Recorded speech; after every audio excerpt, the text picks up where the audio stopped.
پورے مال پر سال گزرنا ضروری نہیں ہے. یہ ایک بہت بڑا مسئلہ ہے لوگوں کے ذہنوں میں، کیونکہ سال گزرنا ضروری سمجھتے ہیں لوگ. تو سال گزرنے کا جو اعتبار ہے وہ یہ کہ بھائی ہر مال پہ سال گزرنا. تو بعض لوگ اکثر سوال کرتے ہیں کہ یہ ہم نے ایک چیز خریدی تھی اور وہ سونے کا ایک ہار خریدا تھا، اس پہ تو 6 مہینے گزرے، ابھی سال نہیں گزرا. ہم نے وہ جو ہے تجارت شروع کی، اس پہ تو 6 مہینے گزرے، سال نہیں گزرا.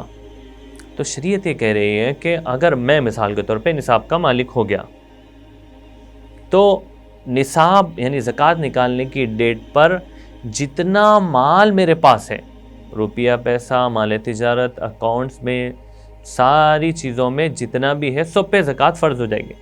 یہ نہیں دیکھا جائے گا کہ اس پہ سال گزرا، اس پہ سال گزرا، اس پہ سال گزرا. نہیں، ایک دن پہلے بھی جو اماؤنٹ آیا ہے اس پہ بھی زکوٰۃ واجب ہو جائے گی. ایک دن پہلے جو اماؤنٹ کسی کو دینا تھا دے دیا ہم نے، اس کے اوپر زکوٰۃ واجب نہیں ہوگی. یعنی ایک اچھا آپشن بھی ہے کہ بھائی زکوٰۃ نکالنے سے پہلے کسی کو دینا ہے تو دے دے اور لینا ہے تو لے لے.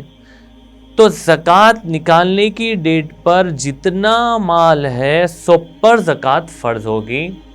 اس میں ہر مال پر الگ الگ سال گزرنا ضروری نہیں ہے. تو اس مسئلے کو آپ بار بار سنیں تو سمجھ میں آئے گا. اس کی اور بھی تفسیر فتاوی شامی والیوم نمبر 7 پیج نمبر 40 پر لکھی ہوئی. اللہ پاک ان مسائل کو سمجھنے کی توفیق عطا فرمائے.